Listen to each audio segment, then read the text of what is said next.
नमस्कार। अरे हम 2 बरस से गांव-गांव चल रहे हैं तो सबसे ज्यादा जोर से मुझे महिलाओं ने ही आशीर्वाद दिया है और आप लोग लग रहा है कि सब सो रहे हैं। एक बार पूरी मिट्टी मुट्ठी भींच के बोलिए जय बिहार। नहीं मजा आया? इतने दम है बिहार के महिलाओं में। जय बिहार, जय बिहार, जय बिहार। आप सबका सुबह सुबह आज घर से आप उठकर चले होंगे। 3 घंटा 4 घंटा गाड़ियों से चलकर आप यहां पहुंचे हैं। मेरी बात सुनने आए हैं, मुझे आशीर्वाद देने आए हैं। बिहार में बनने वाली इस नई व्यवस्था को साक्षात करने आए हैं। इसलिए आपका दिल से धन्यवाद कर रहे हैं, आपको नमन कर रहे हैं।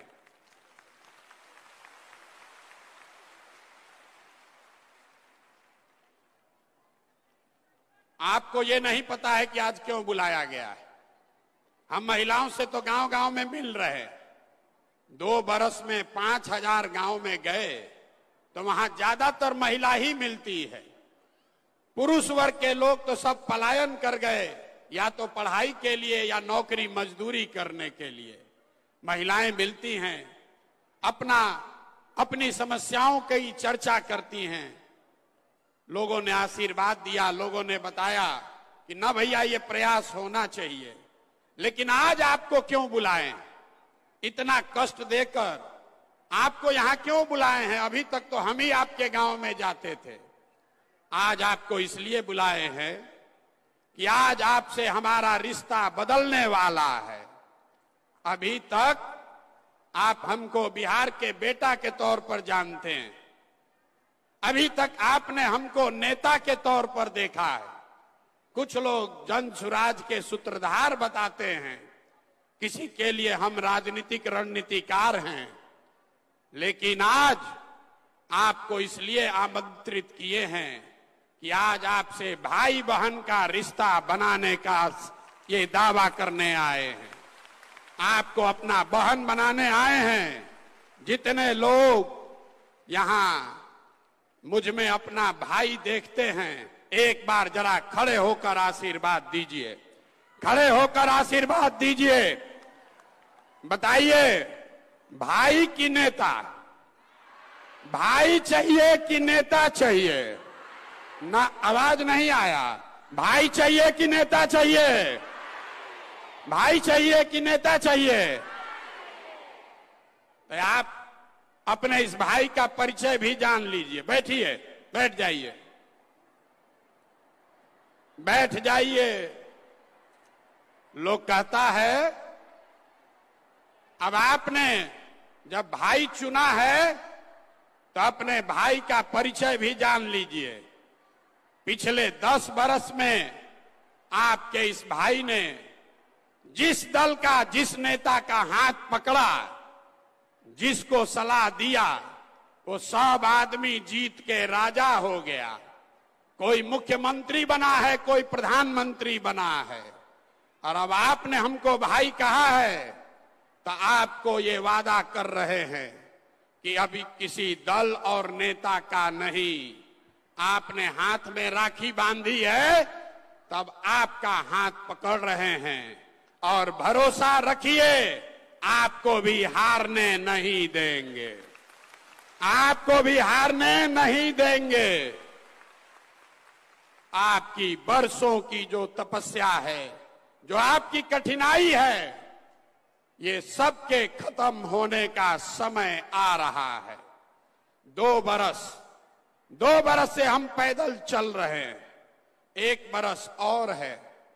अगले बरस 2025 में, अगले बरस 2025 में जब आप छठ का व्रत रखिएगा, याद रखिए, इस साल नहीं, अगले साल जब छठ का व्रत रखिएगा तो उसके बाद आपके घर के बच्चे को, आपके पति को, आपके भाई भतीजा बाबूजी को मजबूरी में बिहार से 10-12 हजार रुपया कमाने के लिए कहीं बाहर आपको छोड़कर नहीं जाना पड़ेगा।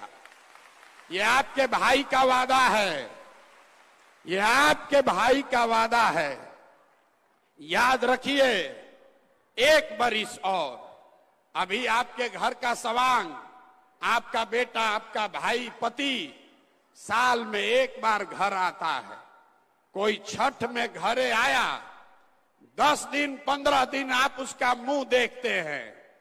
साल भर महिलाएं राह जोहती हैं। आपका घर का सवांग अगर बीमार पड़ जाए, आप छटपटा के रह जाइएगा। दिल्ली, बॉम्बे, सूरत जाकर अपने घर के सवांग को देख नहीं सकते हैं। एक बार साल में कोई आता है, आप उसकी शक्ल देखते हैं। ये स्थिति बदलना चाहिए कि नहीं बदलना चाहिए? बताइए, बदलना चाहिए कि नहीं चाहिए? ना इतने आवाज से बोलिएगा तो बदलेगा। हाथ उठाकर बताइए, बदलना चाहिए कि नहीं बदलना चाहिए? बदलना चाहिए। आपका बेटा और पति भी आपके साथ रहना चाहिए। और कब रहेगा? जब उसको पढ़ाई और रोजगार का व्यवस्था यही बिहार में किया जाएगा। इसलिए ये अभियान चला रहे हैं। और आपने जो अभी आशीर्वाद दिया है, भाई बनाया है, तो राखी बांधने के बाद जो हमको आपको देना है उसकी पहली घोषणा कर रहे हैं। आपके बीच से, यहां सभागार में बैठे हुए लोगों के बीच से जो आगे बैठे हैं वो भी, और जो हमारे साथ मंच पर बैठे हैं वो भी, 1 नहीं, 2 नहीं, 10 नहीं, आपके बीच से 40 महिलाओं को विधानसभा में जिताकर अगले साल भेजेंगे। कितना? जोर से बोलिए। 40 महिलाओं को विधानसभा में भेजने का ठेका आपने भाई बनाकर अपने भाई को दे दिया। पैसा नहीं है तो कोई बात नहीं है। आपको राजनीति नहीं आता है तो कोई बात नहीं है। चुनाव लड़ने नहीं आता है तो कोई बात नहीं है। पैसे का चिंता, चुनाव लड़ने का चिंता, राजनीति का चिंता अपने इस भाई प्रशांत किशोर पर छोड़िए और अपने बच्चों के लिए खड़ा होइए। डरिए मत, डरिए मत। आपका आधा से ज्यादा वोट तो आप ही का है। खाली महिला अगर ठान ले, अगर महिला ठान ले तो बिना आप किसी के मदद के आप पूरा बिहार में नया सरकार बना सकते हैं। ये आपकी ताकत है। तो किस्त में भुगतान होगा। ये देखिए, महिला लोग अभी आइए रहा है। आगे आके बैठ जाइए, आगे आके बैठ जाइए भैया। आपको किस्त में भुगतान करेंगे। राखी कै साल का? राखी का ये संबंध कितने साल का चाहिए? 10 साल का चाहिए। 10 साल राखी बांधने के लिए तैयार हैं? 10 साल तैयार हैं कि नहीं? ना 10 साल का पहले वादा होना चाहिए। 10 साल राखी बांधने के लिए तैयार हैं? 10 साल आपका राखी हमारे हाथ में है। तब पहला साल 2025 में आपके बीच से, अपने बहनों के बीच से 40 लोगों को चुनाव लड़ाकर आपके आशीर्वाद से विधानसभा भेजने का पहला किस्त अदा होगा अगले साल 2025 में।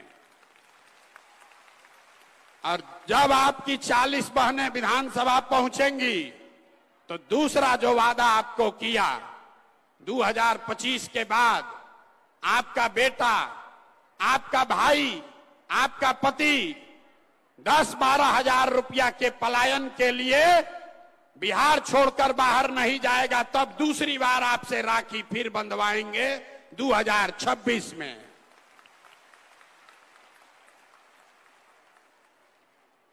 तीसरा किस्त, जितनी महिलाएं आप यहां आई हैं, बहुत सारी महिलाओं को पढ़ने का अवसर नहीं मिला, जीवन बीत गया चूल्हा चाकी करते करते। लेकिन हम गांव में मिलते हैं महिलाओं से गरीब अनपढ़ महिला भी कहती है कि भैया हमारा बेटी को आगे बढ़ाइए।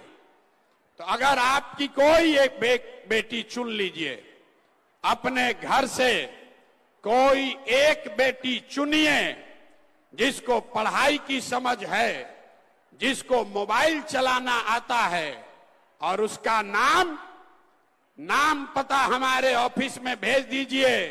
3 महीना में प्रशिक्षण देके उसको 10 से 15 हजार रुपया के कमाने का जुगाड़ आपका भाई करके देगा।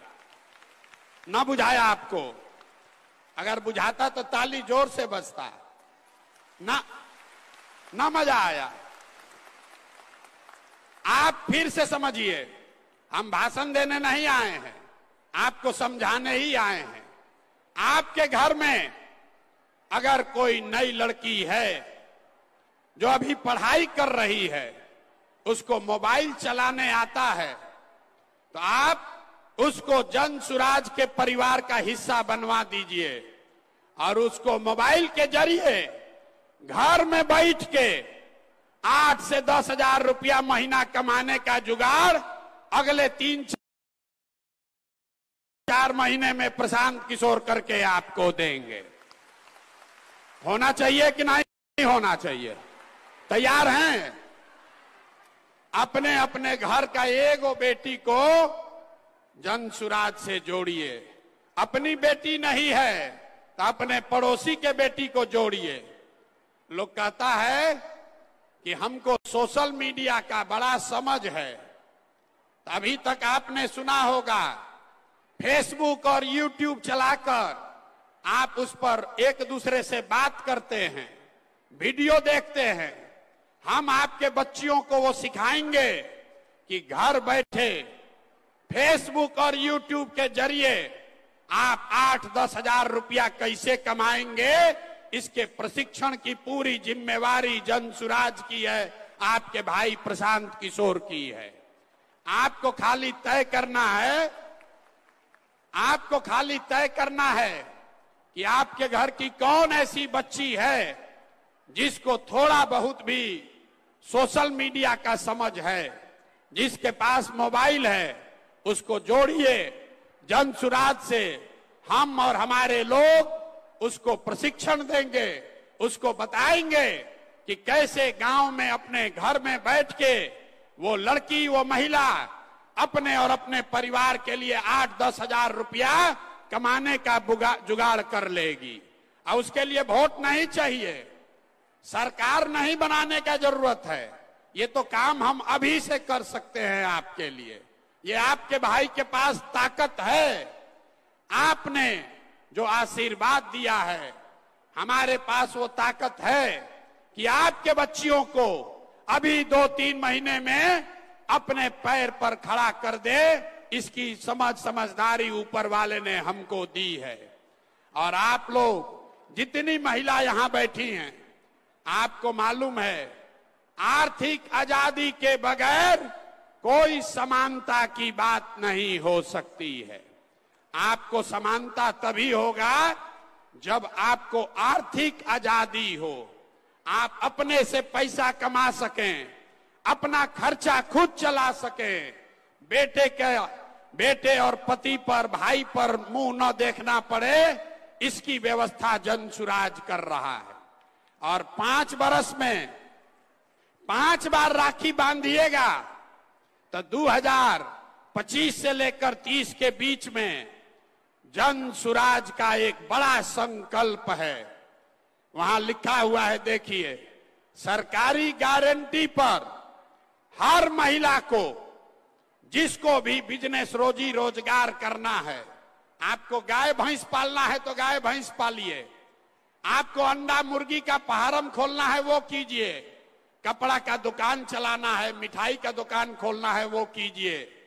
आपके पास काम करने की क्षमता है, आपके पास ताकत है, लेकिन पैसा नहीं है, तो अगले बरस जब ये जन सुराज की व्यवस्था बनेगी तो हर महिला को जिसको भी रोजी रोजगार करना है उसको ये जीविका वाला ग्रुप में नहीं जाना पड़ेगा, सीधे सरकार की मदद से 4% के ब्याज पर।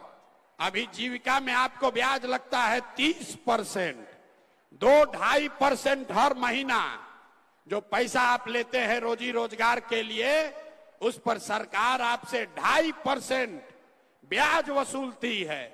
जब ये आप अपना राज बनाएंगे जन सुराज का, तो अगली बार 2025 के बाद अपने रोजी रोजगार करने के लिए जो आपको पैसा लेना होगा, उस पैसे के लिए कुछ गिरवी नहीं रखना पड़ेगा।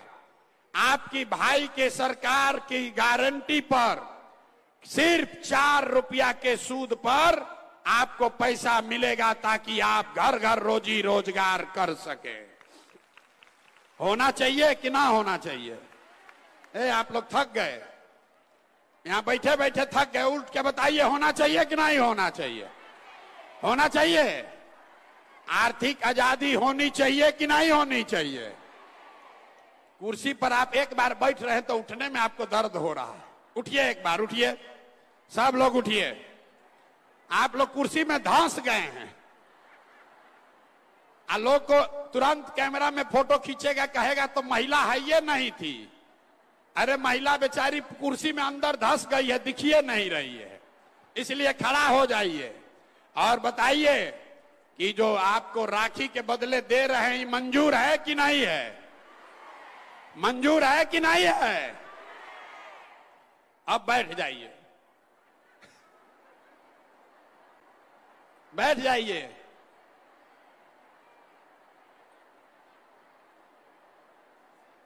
आप अभी सोच रहे होंगे भाई इतना बड़ा बड़ा चीज काहे बोल रहे हैं? इसलिए बोल रहे हैं, बहुत सारा पुरुष लोग बाहर खड़ा है, पुलिस वालों ने दरवाजा बंद कर दिया, आने नहीं दे रहा है। आपको ये क्यों मिलना चाहिए? वो इसलिए मिलना चाहिए कि आपका जो योगदान है, आपका योगदान सिर्फ खुद का योगदान नहीं है। हमको पुरुष साथी बताते हैं कि भैया हम लोग 100 हैं, महिला 10 है, उसको काहे इतना दे रहे हैं? हम आपको बता रहे हैं कि आपको इतना क्यों दे रहे हैं, क्योंकि आप खुद से जो योगदान कर रहे हैं वो तो है ही, लेकिन जितने पुरुष योगदान कर रहे हैं वो भी योगदान तभी कर पाएंगे जब आप जैसी महिला कोई उसकी मदद कीजिएगा। आप हमारा दशा देखिए, हम 2 बरस से अपना घर परिवार छोड़कर पैदल चल रहे हैं। लोग गांव गांव में कहता है, ए भाई आदमी घर परिवार छोड़कर पैदल चल रहा है, लेकिन हम ये काम इसलिए कर पा रहे हैं कि आपकी जैसी कोई एक महिला जो हमारी पत्नी है, डॉक्टर है, अपना डॉक्टरी छोड़कर घर परिवार का जिम्मा उठाए है कि जाओ भाई तुमको जो करना है बिहार में करो, लेकिन हम घर परिवार का जिम्मा उठाते हैं। आज हमारी पत्नी को हमने बुलाया है, इसीलिए पहली बार आपसे परिचय कराने के लिए। हमारी पत्नी होंगी, यहां खड़े हो जाइए। इनका नाम है डॉक्टर जानवी। अरे आपको नहीं खड़ा होना, बैठ जाइए, आप काहे खड़े हो रहे हैं? उन्हीं को खड़ा होने दीजिए। हम इनका परिचय इसलिए नहीं करा रहे हैं कि हमारी पत्नी है, ये परिचय इसलिए करा रहे हैं कि आपका भाई काम इसलिए कर पा रहा है कि कोई महिला पीछे घर परिवार का जिम्मेवारी उठाई है। इसीलिए घर में जितने भी पुरुष आकर यहां काम कर रहे हैं जन सुराज में, वो इसलिए कर पा रहे हैं कि आप जैसी कोई महिला उसके पीछे खड़ी हैं कि जाओ राजनीति करो, खाना हम बनाएंगे, बच्चों की चिंता हम करेंगे। तो जब आप हमारा बोझा उठा रही हैं, तो हम लोग का ये हक फर्ज है कि आपको हक से ज्यादा मिले। मिलना चाहिए कि नहीं मिलना चाहिए? संख्या के हिसाब से मिलना चाहिए कि योगदान के हिसाब से मिलना चाहिए? योगदान के हिसाब से मिलना चाहिए। संख्या तो आपकी है ही, आपका योगदान बहुत बड़ा है, आपका आशीर्वाद है, आपका ये सहयोग है, जिसके वजह से पुरुष समाज के लोग कुछ न कुछ अच्छा कर पा रहे हैं, इसलिए आज आपको बुलाकर ये कह रहे हैं। अब आप बताइए, अगले विधानसभा चुनाव में आपके राखी के बदले आपकी हिस्सेदारी कितनी होनी चाहिए? हमने 40 तय किया है, शायद कम है, लेकिन आप सब लोग खाना बनाते हैं। आपको मालूम है कि बढ़िया खाना,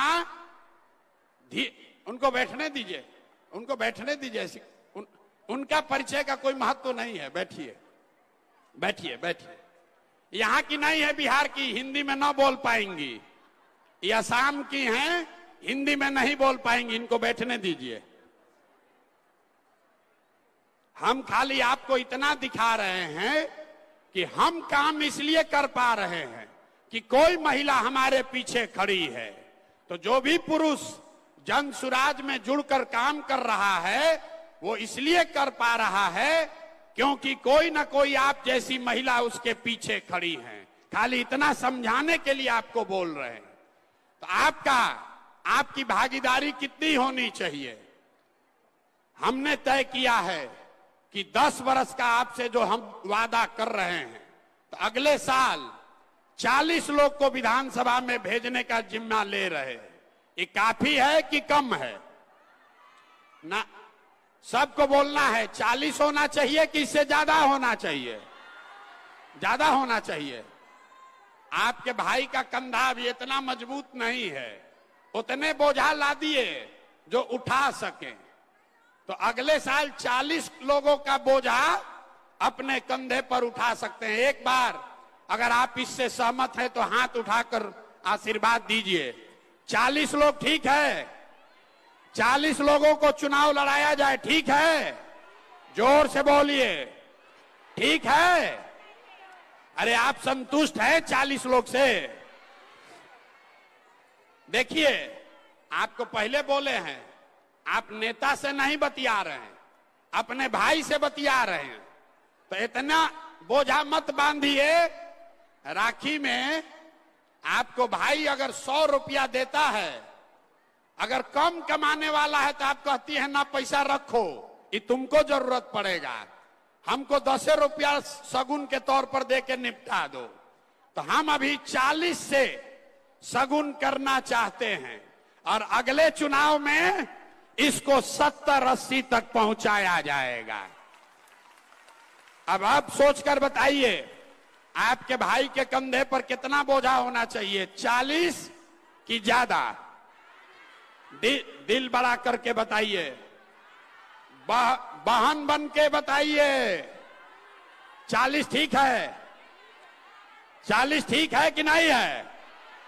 ये देखिए, ये जितना हमारे समाज की बहन है वो लोग सही ठीक कह रहा है, नहीं 40 ठीक है। आज जितना पढ़ा लिखा होशियार लोग है ये कह रहा ना भैया और बढ़ाइए। देखिए, ये पार्टी के संविधान में 2 अक्टूबर को लिखा जाएगा, इसलिए एक बार फिर से आपसे आपकी सहमति और आशीर्वाद चाहते हैं। 2025 के चुनाव में बिहार विधानसभा में 40 सबसे सशक्त महिलाओं को जन सुराज अपने खर्चे पर प्रशांत किशोर के सलाह से, मदद से 40 लोगों को चुनाव लड़ाकर जिताने का अभियान और संकल्प कर रहे हैं। इतने दे पाएंगे अभी, ठीक है? अब हाथ उठाकर आशीर्वाद दीजिए अगर ठीक है तो। ठीक है ना? लिख देना। इतने जोर से बोलिएगा तो कैसे होगा? हमारा गर्दन में गांठ पड़ गया बोलते बोलते, और आप लोग बोलिए नहीं रहे। अरे 40 विधानसभा का बात लिख दें कि ना लिखें? लिख दिया जाए ना। आज 2030 में ये संख्या बढ़ाकर 70 या 80 किया जाएगा, इस बात को भी लिख कर दे रहे हैं। लेकिन 2030 तक 1 साल अगर आप राखी नहीं बांधे तो ये जो कॉन्ट्रैक्ट जो डील कर रहे हैं खत्म हो जाएगा। राखी बांधने का जिम्मा आपका है। और आपको जिताकर विधानसभा में भेजने का जिम्मा आपके भाई प्रशांत किशोर का है। आपके बच्चियों को रोजगार देने का जिम्मा प्रशांत किशोर का है। आपके पति और बेटे को मजदूरी के लिए बाहर न जाना पड़े, इसका जिम्मा प्रशांत किशोर का है। साइन कर लिया जाए। अरे साइन कर दें। आप अप्रूव कर रहे हैं, आप इसको स्वीकार कर रहे हैं, फिर वोट न मांगने आएंगे। हम फिर वोट मांगने नहीं आएंगे। सौदा हो गया कि नहीं हुआ? हो गया ना। तो इस बार 2025 में लालू नीतीश मोदी का राज चाहिए कि जनता का राज चाहिए? ना भाई, जिसको जिसको लालू जी चाहिए लालू जी बोलिए, जिसको मोदी चाहिए मोदी बोलिए, आज जिसको नीतीश कुमार चाहिए नीतीश बोलिए। फिर से सोचकर बोलिए। 2025 में लालू नीतीश मोदी का राज की जनता का राज? ना, जिसको जनता का राज चाहिए खड़ा होकर हाथ उठाकर बताइए। खड़ा होकर एक एक आदमी को बोलना है, एक एक आदमी को खड़ा होना है। लालू नीतीश मोदी का राज की जनता का राज? दिल्ली तक आवाज जाना चाहिए, इतने बोलिएगा तो होगा। लालू नीतीश मोदी का राज की जनता का राज? तो जनता का राज चाहिए तो एक सुझाव अपने भाई का लेते जाइए। जिन नेताओं ने आपके बच्चों को अनपढ़ और गरीब बनाया है, जिन नेताओं ने आपको मजदूर बनाया है, जिन नेताओं ने आपके बच्चों का हक लूटा है, उसको वोट नहीं देना है। नहीं देना है ना? जरा हाथ उठाकर बताइए, बताइए हाथ उठाकर ऊपर तक। जिन नेताओं ने लूटा है उसको वोट देना है कि नहीं देना है? जोर से बोलिए। देना है कि नहीं देना है? अपने जात वाला है तब भी नहीं, अपने धर्म वाला है तब भी नहीं, अपने दल वाला है तब भी नहीं। तब वोट किसको देना है? ये ना जन सुराज को नहीं, वोट किसको देना है? ना, मंत्र सीख कर जाइए। प्रशांत किशोर आपका भाई 2 बरिस से, बैठ जाइए आप लोग को नहीं बैठना है, आप लोग को नहीं बैठना है, मंत्र सीख कर जाना है। एक ही मंत्र दे रहे हैं, अगली बार वोट नेता का चेहरा देखकर नहीं, अपने अपने बच्चों का चेहरा देखकर देना है। देना है कि नहीं देना है? अपने बच्चों के लिए देना है कि नेताजी के बच्चे के लिए? जोर से बोलिए। अपने बच्चे के लिए कि नेताजी के बच्चे के लिए? अपना बच्चा के लिए इतने आवाज है। अरे बिहार की महिला 3 दिन छठ करते हैं, जुतिया करते हैं, इतने दम है। अपने बच्चों के लिए वोट देना है कि नहीं देना है? देना है। लोगों को जिसको नहीं बुझाया कि बच्चा के लिए वोट देने से क्या होगा, आप समझ कर जाइए। आप मोदी जी का चेहरा देखकर वोट दिए तो चाय बेचने वाले मोदी जी देश के राजा हो गए। आप लालू जी का चेहरा देखकर वोट दिए तो भैंस चराने वाले लालू जी 30 बरस से बिहार के राजा हैं। आप नीतीश का चेहरा देखकर वोट दिए तो वैद के लड़का नीतीश कुमार 20 बरस से आप पर शासन कर रहे हैं। एक बार अपने भाई की बात मानिए, एक बार अपने बच्चों का चेहरा देखकर वोट दीजिए। आपके वोट में इतना ताकत है, आपके बच्चे भी अनपढ़ और बेरोजगार नहीं रहेंगे। ये याद रखिएगा। अगली बार वोट अपने बच्चों का चेहरा देखकर देना है। देना है कि नहीं देना है? ना, जोर से बोलिए। देना है। ऊपर का लोग कहां, झारखंड से आए हैं? बोलिए, देना है कि नहीं देना है? अपने बच्चों के लिए वोट देना है कि नहीं देना है? तो एक चीज, इतना देर से आपको हम समझा रहे हैं, बैठ जाइए। एक चीज और आपको बताना रह गया। एक चीज आपसे मांगेंगे, एक चीज आपसे मांगेंगे। कल से आप जब घर जाइए आधा पेट खाइए, कल से आधा पेट खाइए, लेकिन अपने बच्चों को पढ़ाइए। ये जब व्यवस्था 2 बरस में बन जाएगा तो जो लोग पढ़ लिख जाएंगे उन्हीं को उसका लाभ मिलेगा। अगर आपका बच्चा अनपढ़ रह गया तो लालू बने कि नीतीश बने, मोदी बने कि जनसुराज बने, आपके अनपढ़ बच्चे को कोई डॉक्टर, इंजीनियर, कलेक्टर नहीं बना सकता है। इसलिए कल से हर आदमी को यह संकल्प लेना है कि कुछ भी हो जाए अपने बच्चों को पढ़ाएंगे। अगर आप बहुत गरीब हैं, आपको 4 गो बच्चा है, चारों को नहीं पढ़ा सकते हैं, एक को पढ़ाइए, लेकिन पढ़ाइए। एक बच्चा भी पढ़ेगा तो पूरे परिवार को ऊपर खींच लेगा। अभी हमारे बगल में बैठे हुए हैं, इनसे आपका परिचय कराएंगे 2 मिनट। इन्होंने किताब लिखी है चमरटोली से डीएसपी टोला तक। बहुत साधारण परिवार के व्यक्ति हैं, पढ़ाई लिखाई करके कैसे जीवन बदला जाता है, इनसे 2 मिनट में सुनिए। और उसके बाद अभी आपको भूख लग रहा होगा, 10 मिनट में अब छुट्टी होगा। इनका बात सुनिए 2 मिनट में। अपना परिचय दीजिए। आप सबों को मेरा बहुत बहुत प्रणाम। आज आपके सामने प्रशांत किशोर जी अपने बगल में बैठाया, मैं अब समझा हूं कि मैं इस काबिल था और हूं कि प्रशांत किशोर जी मुझे अपने बगल में बैठाया। मैंने बचपन में जो चमरटोली होता है, 50 वर्ष पहले की बात मैं बतलाता हूं, 60-70 वर्ष पहले की बात मैं बतलाता हूं।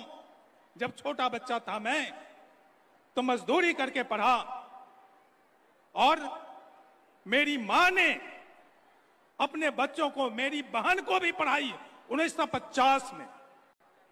तो साथियों, आज तो आप सभी जागरूक हैं, आप माताओं और बहनों, आप जागरूक हैं। ये बहुत दिनों के बाद हमारे सोशल इंजीनियर प्रशांत जी का आगमन हुआ है हम लोगों के बीच, और इसी की तलाश थी कि हम लोग को एक ऐसे पुरुष जो हम लोगों को रोशनी दे, आगे बढ़ने के लिए रास्ता दिखाए। साथियों, थोड़ा सा मैं अपना परिचय और दे दूं। मैं पुलिस विभाग में नौकरी किया। जब मैं नौकरी किया तो मेरे टोला का नाम बदल गया, चमरटोली से वो डीएसपी टोला हो गया। और मैं हमेशा मानव अधिकार पर काम करता रहा, महिलाओं के अधिकार पर काम करता रहा पुलिस विभाग में रहते हुए।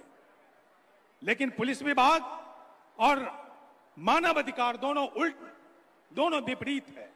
इसलिए साथियों, आज जो हमें ये रास्ता बतला रहे हैं, इन रास्तों पर हमें चलना है, क्योंकि अनपढ़ 7वां पास राज चलाएगा तो क्या होगा?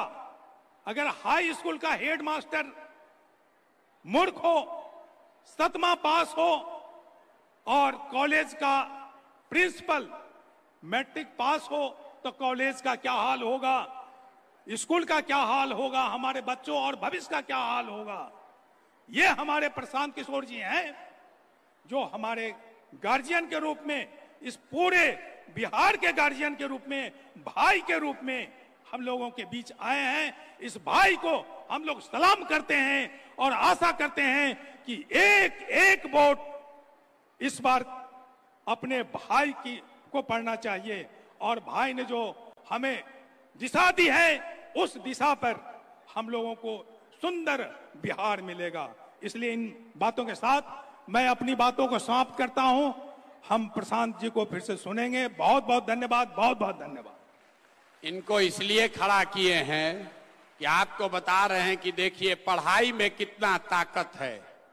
इनका जिंदगी बदला वो छोड़ दीजिए, इनके टोले का नाम चमर टोली से डीएसपी टोला हो गया, क्योंकि एक बच्चा टोला में पढ़ लिख कर पुलिस अफसर बन गया। तो इसलिए मेरे सारे लोगों से आपसे मेरा आग्रह है, कम से कम एक बच्चे को भी अपने घर में जरूर पढ़ाइए। बिना पढ़ाई के कोई उपाय नहीं है। अब आप में से एक हम किसी ने रिक्वेस्ट किया है, कोई महिला हैं जो कि बोलना चाह रही हैं, यहाँ प्रो वीसी हैं। उससे पहले एक हमारी साथी महिला और हैं जो यहाँ किसी दूसरे दल में थी, कहती हैं कि हम सोनार हैं, इस जाति से सोनार हैं। तो कहती हैं कि हम बहुत नाप तौल के तब निर्णय लेते हैं। 2 बरस तक जांचने परखने तौलने के बाद, जैसे आप सोना का गहना खरीदती हैं जांच देखकर, वैसे ही इन्होंने जांच परख के जनसुराज को चुना है। तो इनसे 2 मिनट हम लोग बात सुनेंगे। अब 5 मिनट आप धीरज रखिए, उसके बाद जाइएगा। जय हिंद। मेरे बंधुओं, सही में मेरे ही शब्दों को प्रशांत भाई ने रिपीट किया है। कहा जाता है विषाद से क्रांति का जन्म होता है, सृजन के मूल में विषाद है। अर्जुन को विषाद न सताया होता तो कृष्ण से गीता सुनने को नहीं मिलता। महात्मा गांधी को विषाद नहीं सताया होता तो वो महात्मा नहीं बनते। बुद्ध को विषाद नहीं सताया होता तो भगवान बुद्ध नहीं बनते। आज हमारे बीच प्रशांत किशोर जी को विषाद नहीं सताया होता, और वो भी बिहार के लिए विषाद न सताया होता तो आज चाणक्य प्रशांत किशोर नहीं होते और जन स्वराज्य नहीं आज बनता। यही है फर्क महात्मा गांधी में, और आज इनको लोग चाणक्य कहते हैं। मेरे बंधुओं, एक प्रसंग है, एक मिनट का। शिव पार्वती कहीं जा रहे थे, बसहा के साथ जंगल में विचरण कर रहे थे। तो एक जगह निर्जन स्थान में भोले शंकर उस जंगल को नमन करते, उस धरती को नमन करते हैं। तो माँ पार्वती पूछती है कि हे प्रभु, यहाँ ना कोई मंदिर है ना मस्जिद है, आप नमन किसको करते हैं? तो प्रभु शंकर मुस्कुराए। फिर कुछ दूर आगे जाते हैं तो फिर एक निर्जन जगह को वो प्रणाम करते हैं। फिर माता पूछती है कि हे प्रभु, आप मेरे प्रश्न का उत्तर क्यों नहीं देते हैं? फिर भगवान शंकर मुस्कुराए और नमन किए। तो तीसरे जगह जब वहां जाते हैं तो भगवान शंकर कहते हैं कि पहले जो मैं नमन किया था वो धरती पर मानव कल्याण और लोक हित के लिए यज्ञ हुआ था, और दूसरी जगह जो मैं नमन किया वो मानव कल्याण और लोक हित के लिए यज्ञ होने वाला है। और आज डॉक्टर मीरा कुमुद इस धरती को नमन करती है कि मानव कल्याण और लोक हित के लिए प्रसाद जी यज्ञ कर रहे हैं। यही अंतर है उस देवतुल्य देवता के लिए और इस देवतुल्य देवता के लिए। मेरे बंधुओं, आज तक ऐसा मैं 2 पार्टी में थी, 26 साल बीजेपी की उच्च पद पर थी और अभी द प्लस पार्टी की मैं प्रदेश अध्यक्ष थी। लेकिन प्रशांत किशोर जी का पैगाम गया, इनके कार्यकर्ता गए, 2 साल से मैं हिल डोल नहीं रही थी कि ना ना ना ना ना हिल डोल नहीं रही थी मैं। 2 साल के बाद इनका कार्यकर्ता गया कि मैडम आप चलिए, और आने मैं तो सब भांफ रही थी। सही में मैं सोनार हूँ, शुद्ध सोनार हूँ। 24 कैरेट सोना देखने के बाद मैं इनके साथ जुड़ गई हूँ। इन्हीं शब्दों के साथ जय हिंद, जय भारत, जय जन स्वराज। धन्यवाद। बहुत बहुत धन्यवाद। एक आपकी पढ़ी लिखी प्रो वाइस चांसलर यहाँ की रही हैं पटना में। आपको घबराहट है, देखिए आधा आदमी को सुने बगैर भागना है, जल्दी आए झंडा उठाए जल्दी भागे, इसीलिए दुर्दशा नहीं सुधर रहा है। लेकिन मैडम से सुन लीजिए एक बार 5 मिनट, उसके बाद घर जाइएगा। सभी को मेरा नमस्कार, प्रणाम। मैं एक शिक्षक हूँ, विज्ञान शिक्षक हूँ और शैक्षणिक प्रशासन से भी जुड़ी हुई हूँ, और साधारणतः मैं इस तरह के कार्यक्रम में कम आती हूँ। शायद पहली बार आ रही हूँ, और इसका श्रेय मेरे दोस्त इंदु सिन्हा जी को जाता है, जो महिला सशक्तिकरण के लिए पिछले 40 वर्षों से काम कर रही हैं। और उनके कई कार्यक्रम में मैं गई, लेकिन इस तरह का कार्यक्रम में मैं पहली बार आ रही हूँ। पिछले 1 साल से उन्होंने मुझे श्री प्रशांत किशोर जी के विजन के बारे में, उनके कार्यशैली के बारे में, उनके कार्य प्रणाली के बारे में, उनके यात्राओं के बारे में बताती रही, लेकिन मैं इम्प्रेस्ड नहीं होती हूँ जल्दी। तो अचानक अभी पिछले सप्ताह मैं टीवी में सर्फ कर रही थी, तो एक चैनल पकड़ा गया जहां प्रशांत जी का एक इंटरव्यू हो रहा था, और उस इंटरव्यू में उन्होंने पहला ही मुद्दा शिक्षा का उठाया, और मुझे अच्छा लगा, क्योंकि मैं शिक्षा से जुड़ी हुई हूँ और शिक्षा के महत्व को समझती हूँ। और खासकर मैं मगध महिला कॉलेज में काफी सालों से रही, तो महिलाओं के लिए शिक्षा कितना महत्वपूर्ण है मैं उसे समझती हूँ। तो मुझे ऐसा लगता है कि ये मेरे सामने जो बोर्ड लगा हुआ है कि 15 साल तक के हर गरीब बच्चे के लिए मुफ्त बेहतर शिक्षा की व्यवस्था हो, ये बहुत ही प्रासंगिक है। और मैं तो ये कहूंगी, सिर्फ गरीब नहीं, हर बच्चे के लिए गुणवत्तापूर्ण शिक्षा की जरूरत है, आवश्यकता है। दूसरी बात यह है कि चूंकि मैं कॉलेज टीचर रही हूँ, तो युवाओं को भी मैं समझती हूँ, और युवाओं का पलायन बंद करने का जो पोस्टर लगा हुआ है, ये बहुत ही प्रासंगिक है। हमारे देश, हमारे बिहार के, हमारे राज्य के बच्चों को दूसरे राज्य में जाके अपने पढ़ाई पूरी करनी पड़ती है, और उसमें कई तरह के समस्याएं आती हैं। जो बच्चे IAS हो जाते हैं, अच्छे डॉक्टर इंजीनियर बन जाते हैं, उनको तो हम दिखाते हैं कि बिहार के बच्चे कितने मेधावी हैं और दूसरे राज्य में जाके उनकी इतनी उपलब्धियां हैं। लेकिन बहुत सारे बच्चे हमारे ड्रग एडिक्ट हो जाते हैं, रैगिंग के शिकार होते हैं। तो मैं इसको अच्छी तरह समझती हूँ। तो मैं चाहूंगी कि बिहार के शिक्षा व्यवस्था इतने समृद्ध हो, इतना सुसंगठित हो कि हमारे युवाओं को बाहर नहीं जाना पड़ा।